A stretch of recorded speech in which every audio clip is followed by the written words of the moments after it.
Hola, buenos días. Vamos a ver hoy la tercera parte de nuestra explicación de la pirámide normativa del ordenamiento jurídico y vamos hoy a proceder a lo que es la potestad reglamentaria. En clases anteriores hemos visto todo lo relativo a la elaboración de las leyes y a la potestad legislativa. Y ahora vamos a ver la potestad reglamentaria. Recordamos que la potestad legislativa la tienen las Cortes Generales, que son las que pueden aprobar las leyes. Hemos visto también la iniciativa legislativa, que la iniciativa legislativa la van a tener el Gobierno, el Congreso, el Senado, asambleas legislativas de las comunidades autónomas y la popular.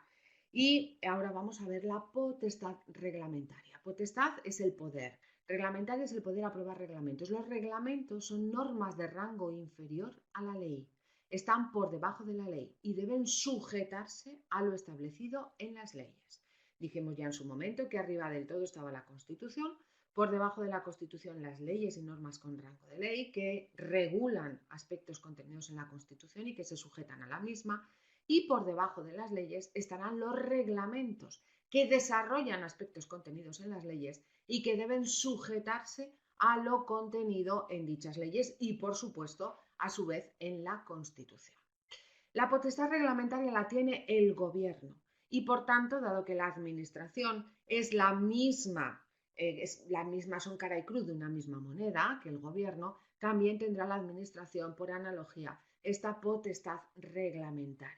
Los reglamentos son de dos tipos. Los reglamentos son o bien decretos, que son dados por el presidente del Gobierno o por el Consejo de Ministros, tienen jerarquía.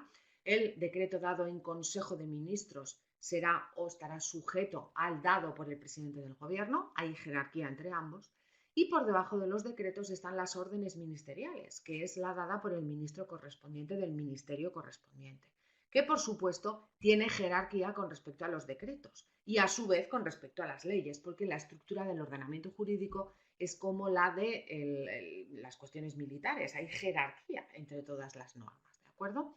Entonces, una orden ministerial estará por debajo de un decreto y un decreto por debajo de una ley.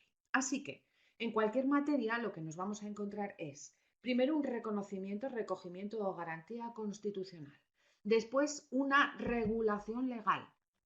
Y después, desarrollo reglamentario. En un primer lugar, por decretos que desarrollarán aspectos de esa ley, y luego habrá órdenes ministeriales variadas que desarrollarán todavía más aspectos de esos decretos o de esas leyes. Y todo esto tendrá una jerarquía.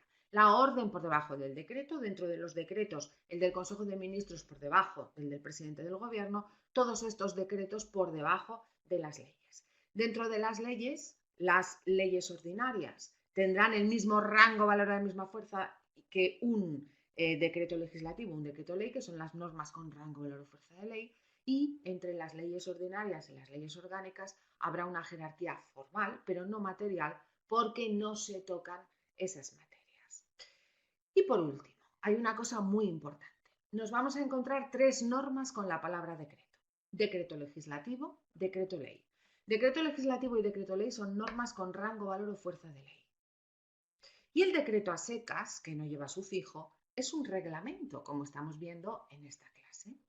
Bien, los tres llevarán el real delante cuando sean nacionales y posteriores a la Constitución del 78. Es decir, que si ahora Pedro Sánchez dicta un decreto, ese decreto será un real decreto. Si fuera anterior a la Constitución, sería un decreto. Y los decretos legislativos, los decretos leyes y los decretos como reglamentos de las comunidades autónomas no llevarán el real delante. Así que un decreto de Pedro Sánchez es un real decreto, pero un decreto de Lamban en el ámbito autonómico será un decreto sin el real delante.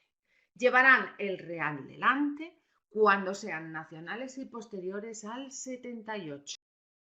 Tanto la norma con rango, valor o fuerza de ley, que es el decreto legislativo, como el decreto ley, real decreto legislativo, real decreto ley, si son nacionales y posteriores al 78, como el decreto que reglamento en el caso de que sea nacional y posterior al 78. Los tres. Recordamos que un decreto legislativo y un decreto ley son normas con rango de fuerza de ley y por tanto son superiores al decreto a secas, que es un reglamento. Bien, espero que os haya quedado claro y os invito, como siempre, a cualquier duda que tengáis, me la planteáis por correo electrónico y cuando